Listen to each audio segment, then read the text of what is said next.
Hello and welcome to the Monday edition of the Wellness Movement. I am your host, Julie, with Balance Life with Julie, and you are watching Spanglish World and H.E.R network on Zingo TV channels 250 and 251. Remember to download the Zingo TV app on your app store. Leave a review. Remember, it's free. Zingo TV is also available on Google Chromecast, Amazon Fire and Fire Sticks, Roku and Roku Sticks on all smart TVs from 2016 forward. So today I have my special guest is Michelle Brar, also known as Vegan Boss Brar. She is a fellow holistic nutritionist. She is a certified personal trainer who can definitely kick your ass. If you're into that. She comes from the martial arts world and she has lots of many talents. So we're going to talk about meditation, but how about you just, say hello to the good folks out there. Yeah. Well, hi, everyone. Thank you so much, Julie, for this wonderful introduction. Of course, Julie's also a partner in crime. Love her to death. So super happy to be somewhat interviewed and have this wonderful conversation with her. As she mentioned, I am a personal trainer. I'm a holistic nutritionist and just an overall mindset coach. I focus a lot on movement, wellness, and mindset and meditation. Those are key because, everything that have to do with a holistic practice, which means connecting your mind, body, and soul. Yeah, and I should also mention we met doing one of our favorite, I wouldn't say favorite, I mean, I think we'd love to not have to do this on our off hours, but we're both animal rights activists as well. That's how we met. That's how our paths crossed. Yeah. And so yeah, actually. And actually, it's quite interesting because we have so much in common. Meeting Julie at an animal rights, I think, was the first time at H.E.R.'s, or is it in a march? I think the first time was at H.E.R.'s, eh? I think it was probably H.E.R.'s. In fact, I have a memory of you in my head of you interviewing Regan, and I was at H.E.R.'s with my sign. I think that was like the first time I ever saw you. I don't remember when you did that interview. So yeah, and then I think it took, because I was not as regular at H.E.R.'s until, I guess the last year. So I would only show up once in a while. And then of course I became more of a regular player there. Yeah, well, and for a lot of reasons, which I'm not sure if you want us to mention this here, but the day that you saw me interviewing Regan, that interview got so much attention worldwide because you said you didn't remember the date. I don't remember the exact date of that interview, but I know that it was cold enough outside that the camera shut off on its own after about 20 minutes, not even, because it was too cold. And shortly, I would say about 4 to 5 months later, on June 19th, is when she was killed in the same location. So definite downside of doing animal rights activism or just activism in general. There's always, things that are going to happen, but that was very unfortunate. And but that interview, I feel so grateful to have had the chance to interview her before that actually happened, right? Because we got to know so much of her during that interview. And I really wish it wasn't that cold and that it wouldn't have just shut down. But cold or warm or any conditions, we're out there speaking for those who don't have much of a voice that's being heard. I know today our subject is mindset and meditation, so we're definitely going to move away from that very, very sad and unfortunate conversation. But that is how we met. And then because of this, horrible event, a lot of activists came together and on a weekly basis to, you know, make sure that we were giving her a proper honor and homage to all of the hard work that she had been putting in since 1979. Yeah. 1979. How crazy is that? That was That's before longer than you've been alive. longer than I've been alive. Like that was was literally like 7 years before or 8 years before I was even born, and she was already doing activism. So she was an amazing peaceful warrior. Like she did great work. And for those of you, you know, that don't really know what we're talking about, if you just Google or YouTube Regan Russell, you'll see a lot of documentaries that have now been made in her honor and explaining kind of what happened and the whole circumstance, the whole very unfortunate circumstances. Yeah, Regan is spelled R-E-G-A-N, and then Russell is double S, double L. Yeah. Yeah. And it's interesting because, like, I mean, we'll get off this subject soon, but I remember asking her about her activism and how long she'd been at it, and just thinking to myself, like, oh my God, to become an animal rights activist.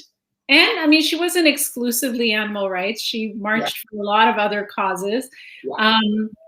And did a lot of other protests as well. So it's not like people who are animal rights activists are exclusively animal rights activists. Like, we care about a lot of things that are going on in the world. But I just remember talking to her about how long she had been at it and just thinking, like, oh my God, like, I'm sure in the 70s, people, that wasn't even a part of consciousness. There was no social media. There wasn't the kind of movement.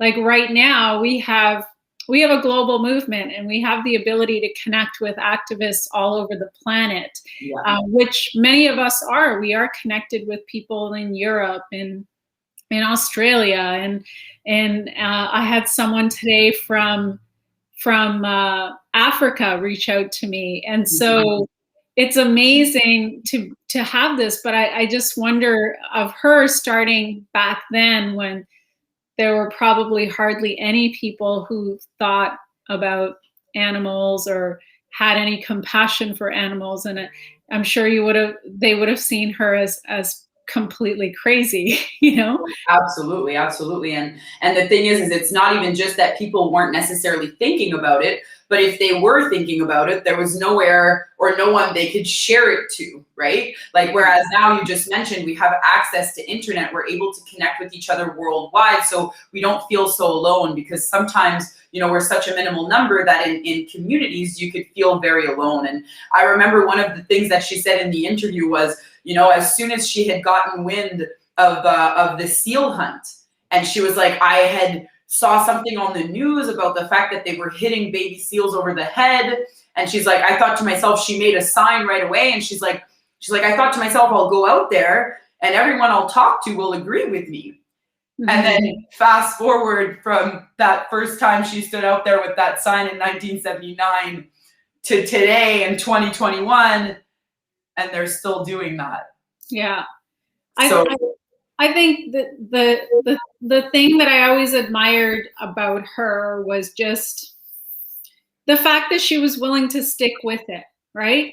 Like, it takes a lot to continue to show up for all of these various injustices that are present in our world. It takes a lot to show up day after day after day, week after week, month after month, year after year, decade after decade. And, you know, I would say in our activism, we're babies. You know, we're like, we are at the toddler stage of activism. I'm only 2 years in of really being active. And yes, I've marched for events and things here and there, but I haven't been as committed as I am now to doing all I can, whether it's on social media or whether it's in real life. But I just think, like, that takes a very special soul to stick with it, no matter what.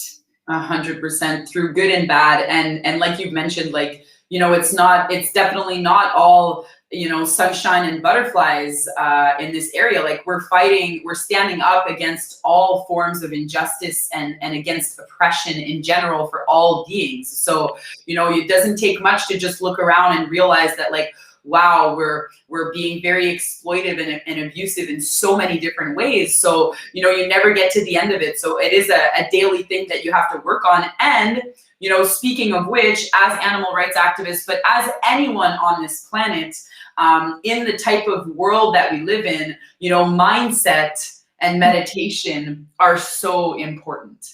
Like, Yes. they are so, so important. And not just for your activists, for every possible person out there. It is so important for you to be able to connect with yourself, to connect to source, to bring back presence, and really just being in that present moment and being able to connect your mind to your body. Like, it's so important because there are so many external circumstances and things that are constantly stimulating us, right? Like, this is an ever stimulating world.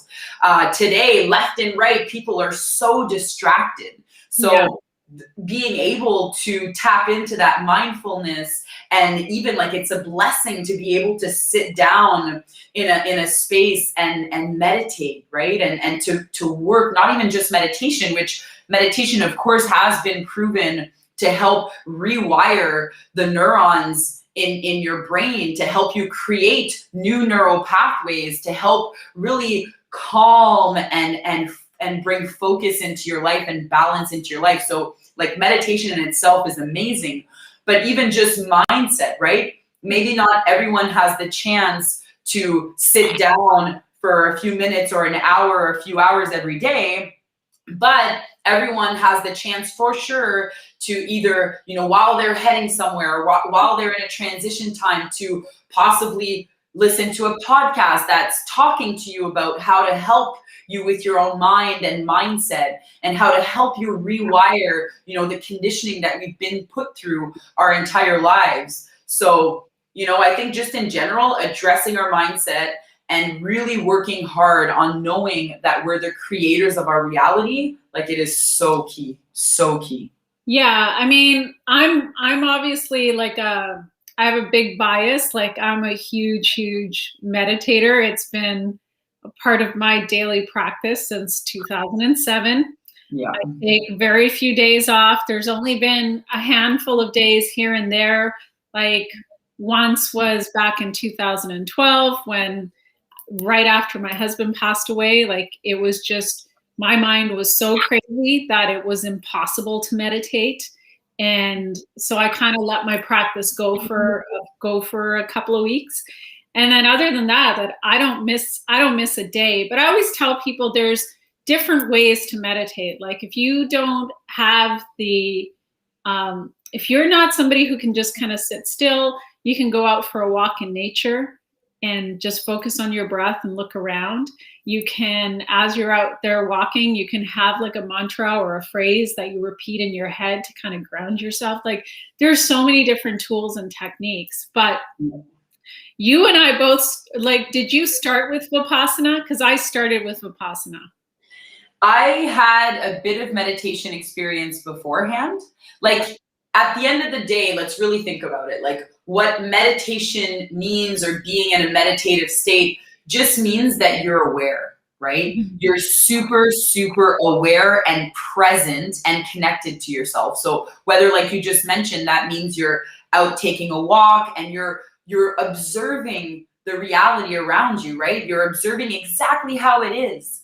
And sometimes for some, they need to use a bit of the process of visualization or utilizing words and powerful mantras to stay present, right? The reason we give that option of repeating something to yourself, or looking at something, or listening to something, it's specifically so you're forced to stay present, to stay in the moment. Whereas though, like you said, Vipassana, for me, I started in 2015 was the first year that I went, and it was in Australia, and I had no idea what I was getting myself into. Although the partner that I had at the time was telling me, like, why are you doing this? why are you going into a 10-day silent meditation course where you're not even allowed to look at people, where you're not talking to anyone, you're staying silent the entire time? And he was like, why are you forcing yourself to go through these techniques and to go through this suffering? And when I came back home after those 10 days, because I wondered and I was like, well, why? It's because I need that experience for myself. Like I need to force myself to be with myself for those 10 days. Like I need to do it because, as you know me, and as you can already hear it right now, I've got a mouth on me and I love to use it. So knowing that I was gonna have to shut up for 10 full days, I thought that was going to be the hardest part. I thought that was going to be the hardest part, Julie, and that was not even the hardest part. I am only laughing because I've done Vipassana like 6 times and I'm like wanting to go for my 7th time. And I also haven't been able to go since 2016. So I know the next time I go, it's going to be challenging. It's going to be challenging. And I'm just laughing because I've gone, so I know how it is. And, yeah. And I remember the first time I went, I actually was asking different people that I knew who had done Vipassana about what their experience was like.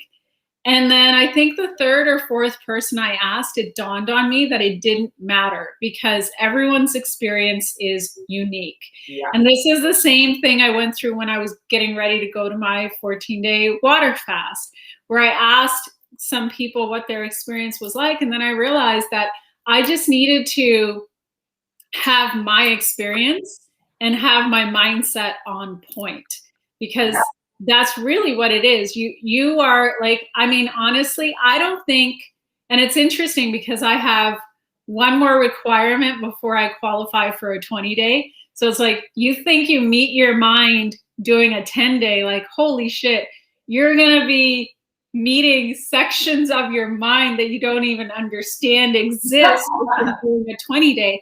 But one of the most prolific writers, he's like a multi-New York Times bestseller.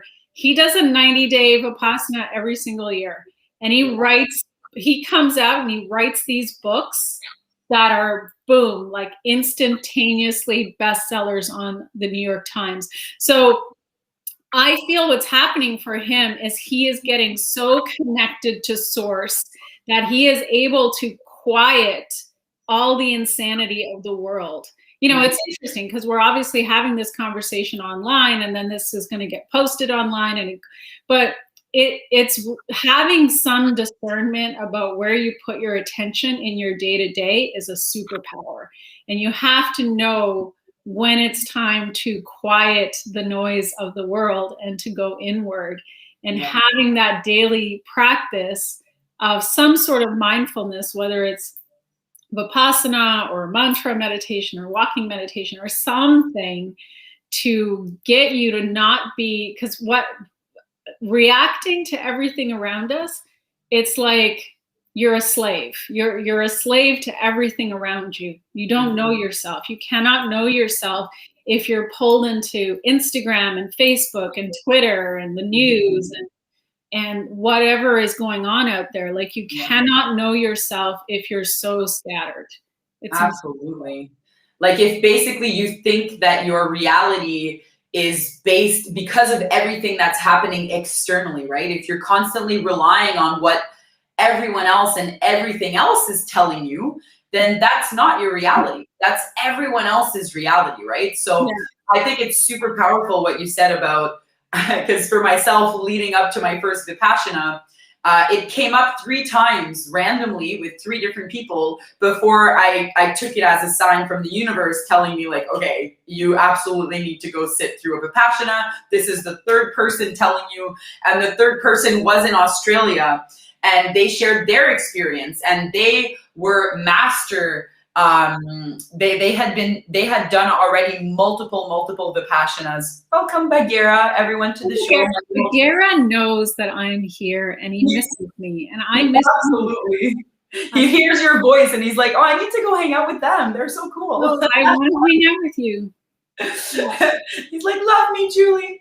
But yeah, so basically the third time I heard that in Australia, I thought to myself, okay, that's it. Like the universe is talking to me. I absolutely need to go. And it's crazy because as you said though, right? It's at the end of the day, it all comes down to the law of impermanence. So, I went for my first time, and my first time actually felt easier than any, like the last time that I went, the fourth one that I did was the hardest one. Like that was by far the hardest one. And I really, really struggled with my own mind. But because I was there to clear my mind, I also had so many amazing thoughts that were downloaded into my brain that I felt compelled to write them, but we're not supposed to write, right? So you're supposed to basically abstain from writing, from reading, from exercising, like you're abstaining from any other distractions. Like when you check into the center, you check in your phone, you check in all of your stuff. Like all you need for those 10 days is clothes.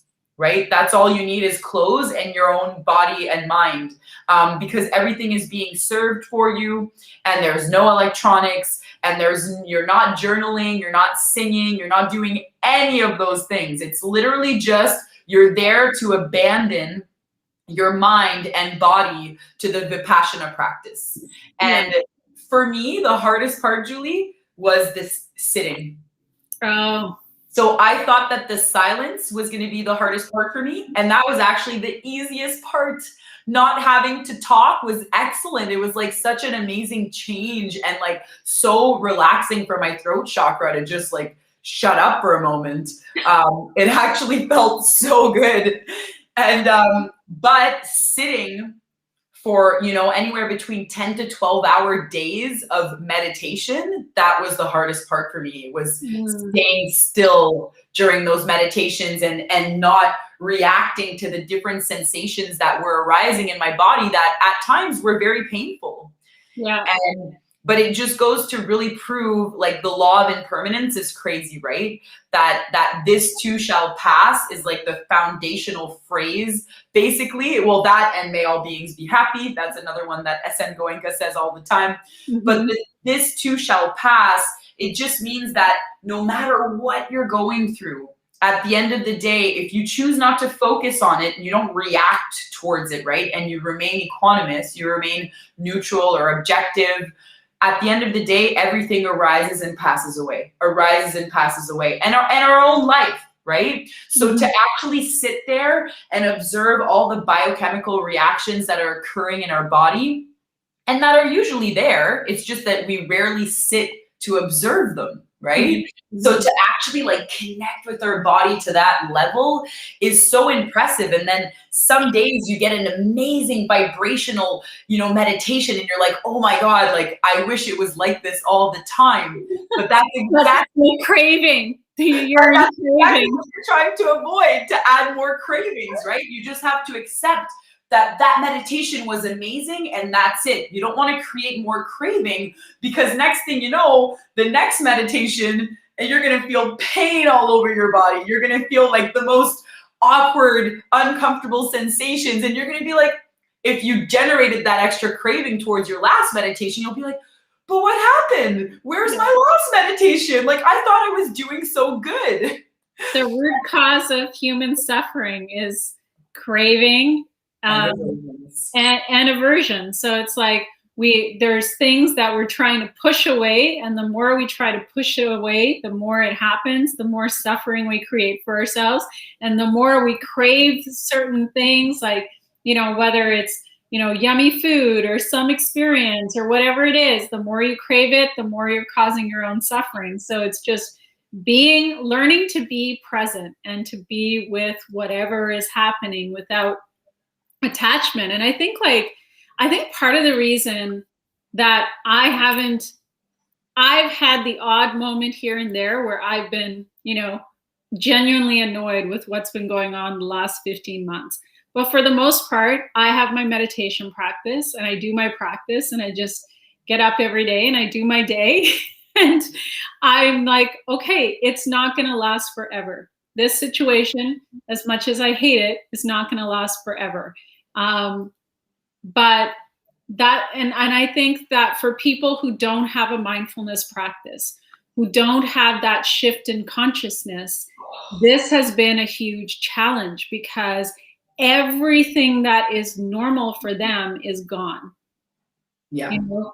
And if you do not if you are not used to the presence of your own company, if you're not, and I'm not saying that things aren't challenging, right? Like obviously, like moms that I know that are working from home and trying to homeschool their kids and doing all of the stuff, like they're being tested. But I also know moms in that group that still get up early, do their sadhana practice, which is your meditation and their yoga practice, and then they start their day.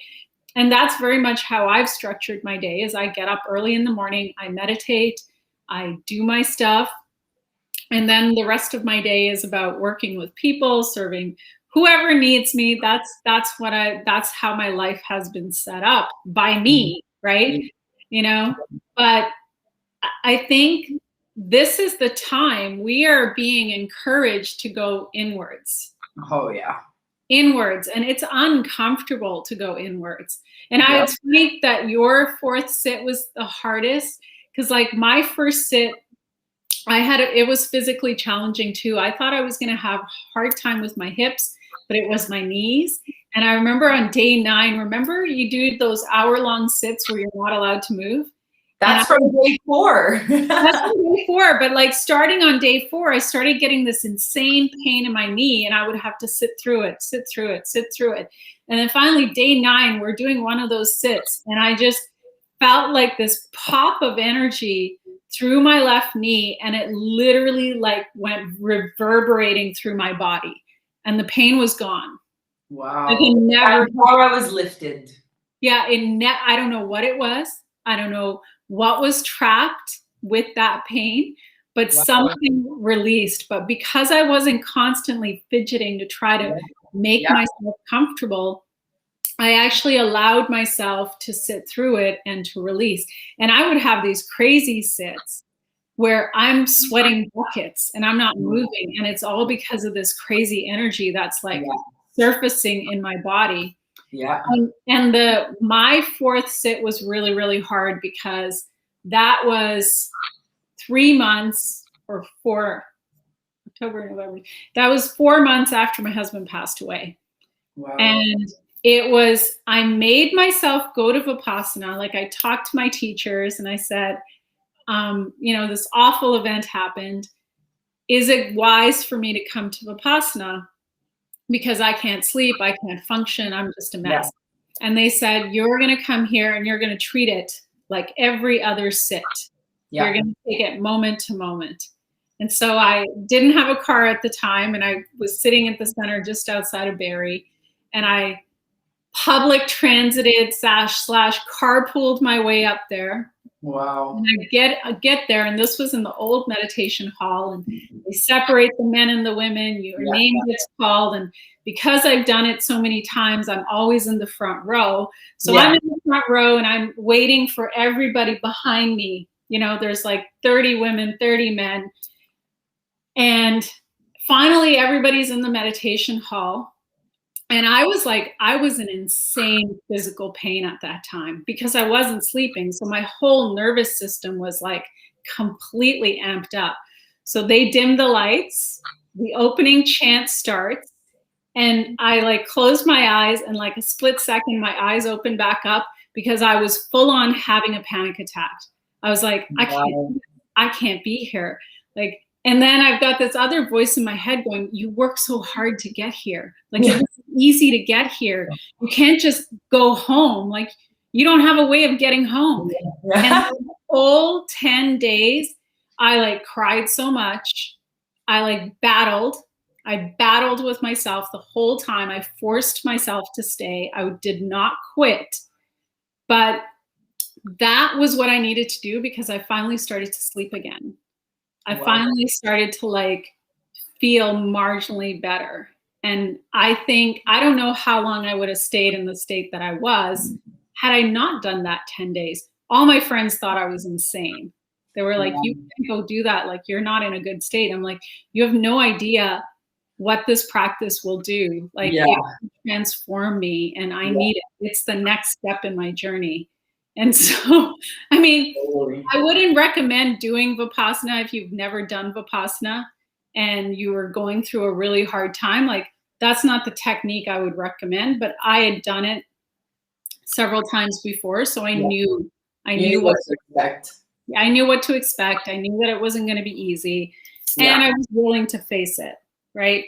There has to be that desire. Oh, 100%. But I would, on the other hand, suggest a Vipassana meditation to everyone on this planet. Like, it might not be the best timing if you are going through lots of challenges and struggles already, because it is already very challenging as the practice in itself. But I find it very interesting that your fourth session or your fourth course was also the hardest for you. For me, it was the last, mainly because I've tried going back last year and the year before that, and there's always something last minute that happened. Either I wasn't able to make it in, or, well, now last year everything shut down, right? Yeah, we've been shut down. So it's not open to us right now. But I do remember that fourth session, like, it was the same as you. Like, I was having, and that's the thing, right? There's no external dialogue, right? But there's no silence happening in there. We have monkey minds that are talking to us all the time. So the internal dialogue is very busy. And on the fourth one, like, it was the same. It was a constant battle between, I was trying to find excuses as to why I needed to leave. And then my other self was just coming back and being like, no, you're here, you're staying here, you're going through it. You're going through it. And if you feel uncomfortable, there's a reason, and you're going to stop reacting, and you're going to blah, blah, blah. And I was just in a constant internal dialogue with myself of why I needed to stay, trying to counter all of my reasons why I wanted to leave, right? And that's just usually a reflection of what happens in life overall. Like, at the end of the day, there's constantly going to be challenges and struggles happening. And if we're able to teach ourselves, and we're able to master our mind, and to teach ourselves to master our own mind, then when things surface that are uncomfortable, we won't react to them. Like, it's really what Julie was mentioning earlier. Like, if we react to things, if we choose to focus on things, it gets worse, right? And I think we all know this. Just think about a day where you feel like you're having a bad day, okay? You're just having a bad day. You woke up on the wrong side of the bed. And then as you woke up on the wrong side of the bed, you stubbed your toe on the corner of the desk. And then you go to walk and to pour and you're already pissed. Now you're pissed because you just stubbed your toe and you're aggravated. And then you're like, okay, you pour yourself some water. It spills all over the place. Now you're even more pissed.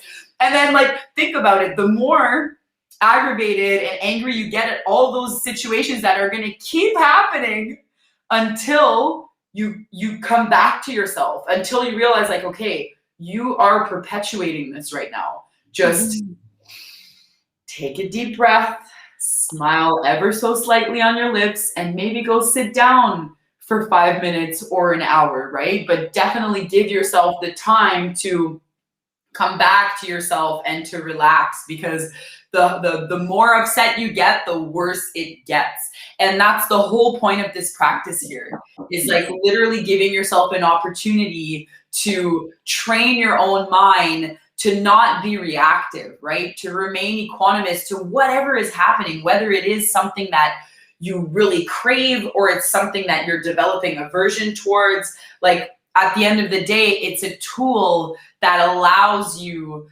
to create equanimity and create presence and awareness in your body, and allow yourself not to react. And that's huge, because you could use that technique and that practice everywhere, right? In any day and any situation. Oh my God. I used to be so type A. I'd go into I remember I was living in LA at the time, and I would go into the bank, and there'd be a line for whatever reason, middle of the day, Wells Fargo, there's a line, I'm agitated. I'm agitated, there's a freaking line, right? I'm agitated in traffic. I'm just agitated at every darn thing. And one of the things I realized when I went to my first Vipassana was like, it's me. Yeah. It's me. It's me. I am the common denominator in all the crap that I'm getting agitated by, whether it's things that other people have done. It's my choice to react or not to react. And it's so funny because my mood is so even these days.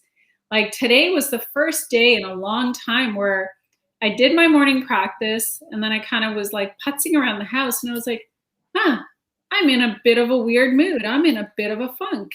I wonder what's up with that. Like I just got curious. I was like, what is up with that? And then I actually just did like some breath work, some tapping. Like I have different tools, right? Like I use meditation and yoga and tapping and breath work. And sometimes I just go outside and go for a walk with the dogs. Like I switch up the scenery. And by the time I was done what I was doing, like my mood had already shifted. But it's just having that level of awareness to recognize like, oh, I'm in this space. And then rather than piling on top of it and going, layer upon layer of like one complaint after the other and just getting myself into a worse mood, and just recognizing like, okay, I'm in this mood. And then asking, do I want to be in this mood? Yeah. Heck no. It's freaking Monday, man. It's a sunny day outside. It's gorgeous. I don't have shit to complain about. I need to get my mood back on track. Like, are you kidding me? Well, then I start thinking to myself, seriously, Jules, there are people that wish they had your problems. So shut up, get over it, whatever you think you're worked up about, and get on with your day like a grown-up. Well, I think one of the key things you mentioned there was the curiosity. So it's like, rather than get upset, rather than get ahead of yourself, rather than make up all these things in your head, it's like being curious about why we're feeling this way in the first place. Because when you really think about it, and they mention it in Vipassana as well, is everything stems from a sensation, right? So quite often, when we're in traffic and we're waiting in a line and we're getting triggered, right? Usually that trigger, like, yes, there's external circumstances that are happening, but the actual trigger is whatever sensation that's happening inside of you. And if you actually take a few seconds to stop and observe, right? Observe how you're behaving in that moment where you're getting aggravated or triggered, you'll notice that you're probably not even breathing properly, or there's shallow breathing, or there's like fast breathing, or there's like some type of sensation that's happening from within that's causing you to react even more. So like you said, turning inwards and coming back to yourself and noticing and being curious about, why am I reacting this way? What are the sensations that are happening inside of me at this moment for me to be reacting so intensely or so aggressively, right? And I've been through the same as you. That's actually a trick now. Like when I am in a lineup, and rather than get aggravated, I just come to the space beneath my nostrils and above my upper lip, and I just start observing what sensations it is that I'm feeling there. And just like we did today, actually, at the end of our 45-minute workout.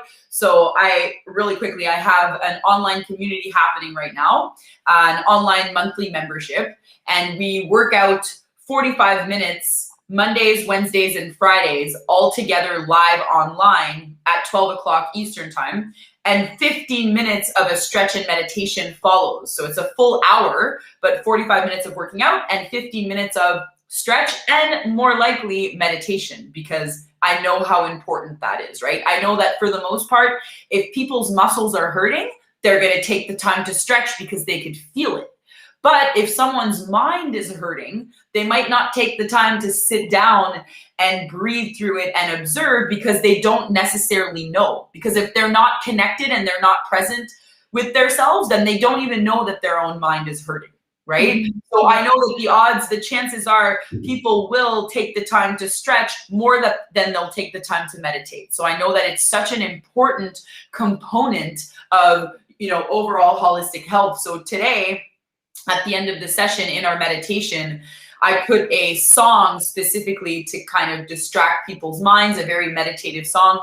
But before we went into the meditation, the whole goal was Anapana. So the first 4 days of what we practice in Vipassana, and it's specifically sharpening your mind and focusing on the sensations that are occurring below your nostrils and above your upper lip as you just breathe. And it's like you're not controlling your breath, you're just observing your breath. You're just observing the sensations caused by your breath, or caused by the space around you, or caused by the biochemical reactions that are occurring in that space. But you just observe. You observe without reacting. And you know, in those moments, it shows us how crazy our mind is, because we think we're observing for like 3 seconds, and next thing you know, you're down south, you're dancing, you know, some salsa, you're singing at karaoke night, you're thinking of all these other things, and then you catch yourself. It's like, oh, I'm totally not observing the space here. I need to come back, right? And for a lot of people, they get upset at themselves because we're taught to like beat ourselves down every time we mess up. Like, we've been raised in a society that's based on, you know, rewarding us or punishing us. You're either good or you're bad. You're this or you're that. It's not based on observation and feelings and needs and sensations, right? Like, we're not taught those things. So to be able to just take that time and teach yourself not to get upset at yourself, just to teach yourself that, like, oh, this is my reality right now. I followed my thoughts. My mind brought me in a whole other space. And now that I'm aware of it, I'm just not going to give it any power. And I'm going to bring my attention back to my task at hand. And, you know, initially, every 5 seconds, your mind is probably bringing you in another place and another space, right? And you constantly have to try and remain aware and connected so that you catch yourself and you come back. You catch yourself, you come back. And it's a game that you're playing at first. You're playing a game with your mind where you're like, I'm going to catch you a lot faster than you think I will. And, you know, the more you practice that, the more you're able to spend more time really noticing and really tapping into your actual reality. And the less you find yourself wandering and wandering and wandering, the longer you get to spend time present with yourself. And I think that that's amazing. So would you say that you do an hour of Vipassana per day in your practice? I do. Well, yeah, because I get up early. Yeah. I get up early, I meditate, and then I do tapping and journaling, and then I usually get into movement, yoga. And because I've been doing your workouts midday, I don't do weights or anything like that in the morning. So I will do yoga, I'll go out for a walk and get some fresh air. So, I mean, I've kind of scheduled myself, like, the first hours of the day are for me. And probably for some people, they think maybe my self-care daily practice is a bit ridiculous, but I've designed it that way on purpose because I enjoy doing these things. And I also think that I hugely benefit from it in terms of my own level of awareness and how I can show up for other people. Like, I don't want to show up for other people tired, exhausted, burnt out, stressed out, and emotionally unstable. So, and I think it's just also because I've done meditation for so long that it is a regular part of my life. It's like me brushing my teeth or having a shower. And so I've built in an hour in the morning, and now I'm actually playing with a different technique at night, where right now I'm at sort of the 20-minute mark, but eventually it's going to be 40 minutes. And what I decided recently is that I have been relying on that morning meditation, but I feel like because of everything that's been going on, I need something at the end of the day to decompress and defrag my brain from. And so that's just a personal thing. And it's funny because, like, at Vipassana, they tell you to meditate. You're supposed to be doing an hour in the morning and an hour at night. And minimum. So that's kind of what their guideline is.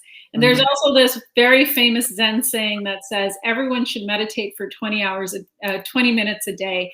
Unless you're really busy, then you should meditate for an hour. Yeah. Because I'm very busy, I do that hour, and now I'm like, and it's going back to that whole curiosity thing, right? Because I know there are certain spiritual teachers who meditate for minimum 2 hours at a time. And now that I'm getting to that point where I'm curious, I'm like, okay, what would it be like in my body if I could extend my morning meditation to 75 minutes or to an hour and a half? Like, how would that shift my mindset for the day? How will that, because we're connecting to a different level of consciousness when we meditate. And so part of me is just so curious as to what, all I know is my experience with meditation has been that it's made my life richer in so many ways. And it's made me a better human being. It's gifted me. I think it's been sort of the thing that's unblocked me in so many ways that I'm able to have the abundance that I have in my life. So when I literally say I have problems that most people would just jump at, I'm not kidding. Like, my problems in the grand scheme of things, very minor, right? So, but I attribute that to my meditation practice and to my spiritual practice. And I'm immensely grateful for everything that led me to that road. And that's why I'm very, like, if I'm attached to anything, I'm attached to meditation, right? Like, I can second that. Like, I have benefited so much in so many different ways. And even just like, I don't think it's an exaggeration when you're talking about your morning routine and spending that time for you. I think at this point in time, we're tapping into the mindset component, right? Where if you look at the most successful coaches out there, or just generally successful people, not even just coaches, but they all start, and that's one of the biggest things, it's your morning routine, right? Like, you have to adapt your morning routine to yourself and what makes sense for you. And most of these people, it's exactly the things that you mentioned. It's either meditation in there, there's exercise, there's always going to be mindfulness involved within that mindset period to establish a proper and positive mindset, right? Because the better you feel in the morning as you start your day, like the whole rest of your day, and you're like me, like your purpose is based on serving others. So you want to make sure that you're on top of it, right? Like, you have to be on top of it. And the best way to start your day sharp is by making sure that you address your own mindset. Your mindset's on top of it. You're able to get the meditation, get the exercise, nourish your soul, hydrate your soul, and, you know, spend time with your loved ones, whether it's the pups or the partner, and then you move on with your day addressing and serving others. Like, that's wonderful. I could totally relate to that. I'm not as disciplined as you when it comes to my Vipassana meditations. I do meditate every single day. The only difference is I don't stick to a full hour in the morning. That is like dependent on my time. And I pretty much do the opposite of you. I start early in the morning with clients right away. And so quite often, because I'm a little bit more of a night bird, I end up going to bed a little bit later. So in the morning for me, I set myself up by waking up naturally, taking in some deep breaths, doing a few stretches. I have my space here in my room right beside my bedroom. And in my bedroom, I have another space with the salt lamp and a yoga mat where I do my stretches in the morning and in the evening. But I think what you said is exactly that. It's super key. It's about setting yourself up in the morning to move on with your day, to be able to serve everyone around you best. And then before we go to bed, like, I feel like we totally underestimate our dreaming patterns and our sleep, which is all based on repairing and recovering and helping us heal. So I think at the end of the day, it's just, if you want a positive and a strong mindset, you need to add meditation into your life. I would suggest having a look at the Vipassana website. It's www.dhamma.org. So DHAMMA.org. It's amazing. Possibly maybe signing up for some of the future events that are hopefully going to happen. because it is so worth it. And if not, contacting Julie or myself, and we can definitely help guide you along more of a mindful meditation path. Yeah, and the other thing I also want to say about Vipassana is that I consider it to be the purest form of yoga on the planet. So it is, all the centers globally are run by a donation-based service. So if you have the means to donate some funds at the end of your course, you can. If you're unable to, then that's okay as well, because the way that the whole thing works is there's, for you to attend a course, somebody donated to the center in order for you to sit the course. And there's centers all over the planet, so you can go to the Dhamma.org website. But I also want to say that one of the things that I appreciate, and I kind of want to end off with this, is one of the things that I do appreciate about your membership, since I am a member, is I love the fact that we do that 45 minutes of movement, and then there's that mindfulness piece. Like, so many people who are in the training space, it's just movement, weights, whatever, like crushing those physical goals, but not that intention. And even when you're training, you talk about like really connecting with your body, really being aware of which muscles are firing and connecting mind to body. And I think that's the thing that I've noticed that's very different a bit about you versus other people who are personal trainers and whatnot. And so, I mean, for anyone who's wanting to do some more movement, I would definitely encourage you to go check out Michelle. Come join us. Website, and it's all online. So as long as you have an interwebs connection, you're good to go. And And like you said, it's all of those components, right? It's bringing in the mindset with the movement as well, because it's a holistic perspective. And the name of my brand is I Love Balance. So do you love balance too? So I'm just going to read our little end of show intro, intro.